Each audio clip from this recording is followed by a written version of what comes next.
Ganda talaga. Sobrang ganda dito pa. Ito.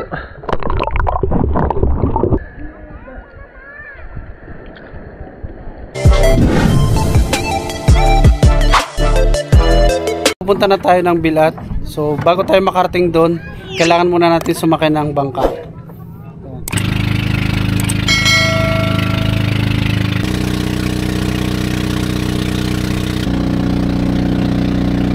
Okay, dumating na tayo sa Barangay Basod. Ayan. Napakaganda ng pagkakagawa ng tulay na to dahil magmula dito sa kabilang baryo, ayan, dinugtong na nila doon sa kabilang baryo. Ayan. Dati pala tong Basod, ngayon Barangay Kauswagan na. Ayan.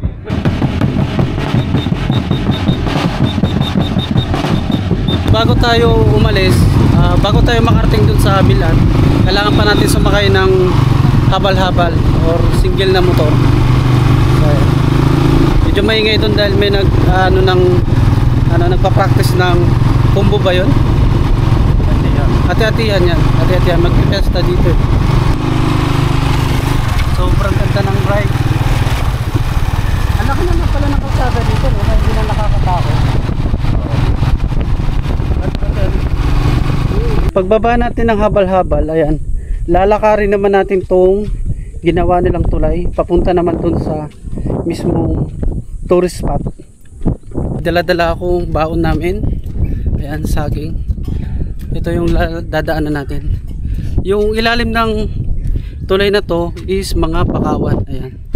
Kaya ginawa nila ng tulay para mas mabilis kang makarating dun sa papuntahan natin, sa mismong tourist spot. Medyo ano nga lang siya, medyo mahirap, medyo marami kang pagdadaanan, pero sulit naman to pagdating natin to. So tara. Ella, kumusta? Okay naman? Hindi ka naman napapagod? Apa. Goods naman. Medyo ano lang talaga, kailangan mo magtiis. Ayan, si Pag-ibig. Kaya niya pa. Kaya mo pa, Pag-ibig? Kakayanin. Kakayanin. Para sa magandang view. Para sa magandang view nga naman. Dati medyo maiksi lang yung tulay na to, pero kaya naman. Kaya. Pag marami kayong bata na kasama, medyo doon lang mahirap.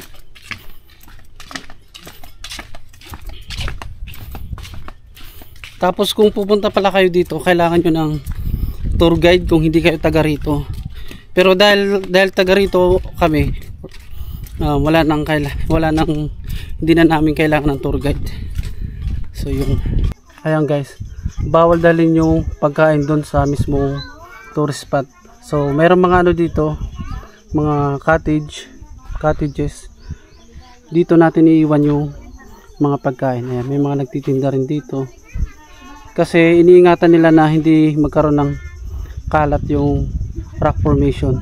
Ayan, meron tayo dito mga souvenir. Ayan, pwede kayong bumili. Marami pagpipilian. Sige. Oo. Water? Okay, hindi pa sila tapos mamili sa ano, sa mga souvenir. So guys, sabi namin guys. Ayan. Yan si Tunit nakabili ng handmade bag. Narabag. Okay, finally andito na tayo sa Bilat. Na tinatawag nilang Bilat. Rock formation lang to, tapos may konting swimmingan. So ito na siya guys. Charan! Ayan. Sobrang ganda guys. Alam niyo guys, yung parang sobrang tahimik, yung maririnig mo lang alon, tapos kunin ng mga ibon, kuliglig. 1, 2, 3, go. Yay. Papunta doon. Buddy, teka lang. Papunta doon nga, oh. Hindi ka na makakala. Pumapayat yung ano ko yun. Hindi man. Bumababa lang. Doon ka, oh, papunta doon. Yata ikaw, jump. 1, 2, 3. Go. Mababaw lang ata eh. Abot ko naman, buddy. ba? So ayan, nandito na tayo sa ating destination. Kaya may malit na pool. Ito naman yung open sea na to dito. Ayan.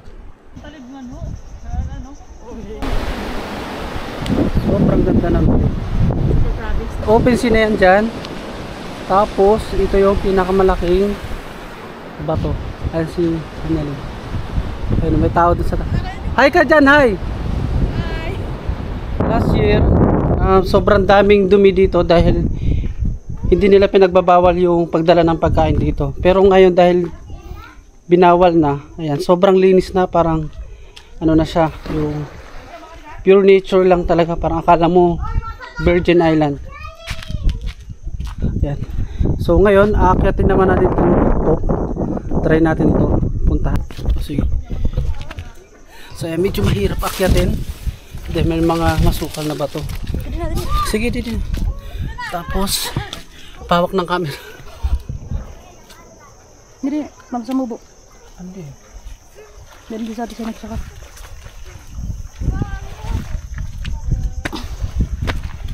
Dito mga pwede dito. Medyo mahirap pala umakyat. Sino ka bulik sino? Ay, okay, sasama pa pala si Tunit. Ito medyo struggle to din. Sobrang may kalakihan to. Try natin. Wait lang. Kasi baka di-video di kami. Ayan siya. Yung kanyang kalaki, Oo. bubuhati natin.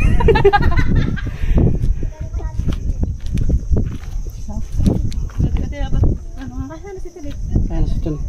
Bakit pala? Go to net. Ate hulus ba to dito? Dito net, pag-abot mo din sa bato, kamang lapa ka sa may likod. Tasawa ka sa may damo. Ay, yung kahoy na yan. Kamang lapa, baka nahuli ka na tumato.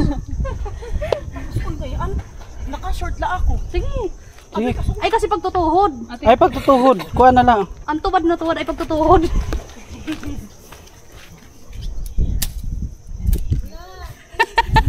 Ay, nagkamang ka talaga ngayon.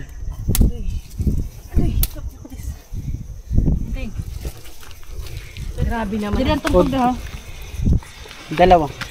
Andali, Hindi, hindi ganyan yung hawak mo. Hindi ganyan. Ganito. One. Eh, Ay, sandali. yapak mo muna. Parang mas ganito. Ay! Andali. Wag mo nang hilahin. Wag mo nang hilahin. I-forma mo yung paa mo. Mapalingas ka ha. Nahirapan kami. Hindi kinaya si Jollibee de. Kasama namin pala si Jollibee. Joe, wait lang. Paglusad na mo, ikaw naman. Ganda pa no? Ito rin. Sobrang ganda. Dalangan. Yan, yan. Adi on flat ni Babay. Nakita niyo yung open sea. Ito. Dito. Tungkol ba? Tungkol natin yan. Ay, ay di rin na pwede sa magkangat to. Ato sa loyan lagi yan. Uy, buti na pa. Pero mas makuri dito. Kung na pang ibig mo, may mapano ka paghan. Sobrang ganda. Siya hindi na. Ayan, pwede ka pang duman dyan.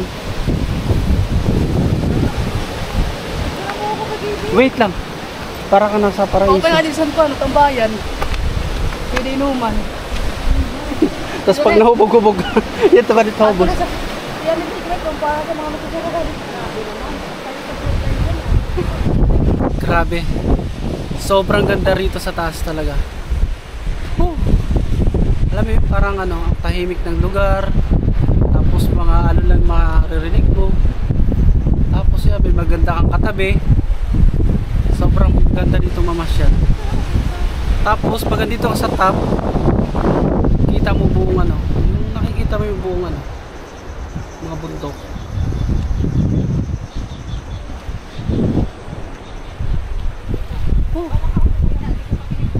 Tapos natin umakyat, ayan, maliligo na tayo dahil meron din ditong paliguan. So tara, takbo!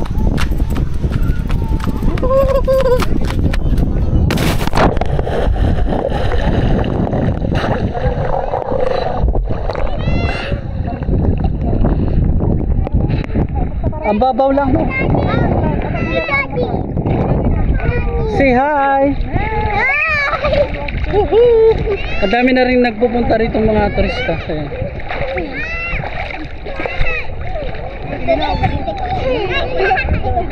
Sisip tayo. 1, 2, 3.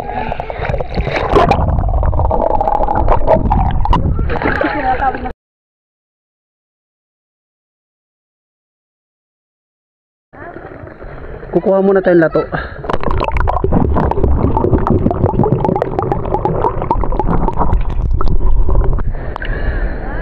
Yes, nakakuha tayo ng lato. Ready to eat na to. Pwede na siyang kainin. Hugasan lang natin na konti. Sarap.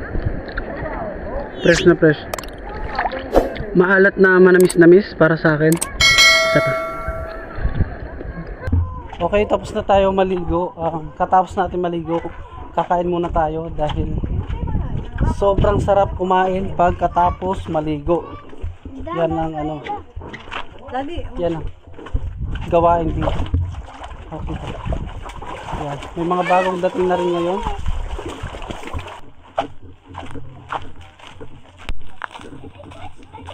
Kain muna tayo. Yan yung ulam namin. Meron kagang. Pintabagay isang kagang.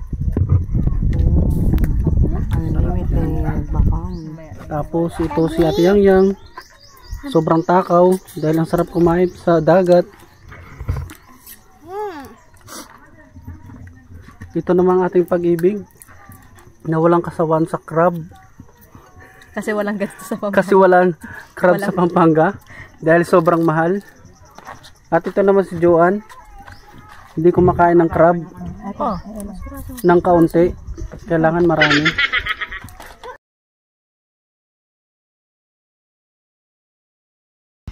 So ayan, may nahuli si Ruben na isda, namana siya. Ito yung nahuli niya. Mahigit 2 kilo rin to. So yung gagawin natin dito is ihawin lang natin. Dahil fresh na fresh. So tara.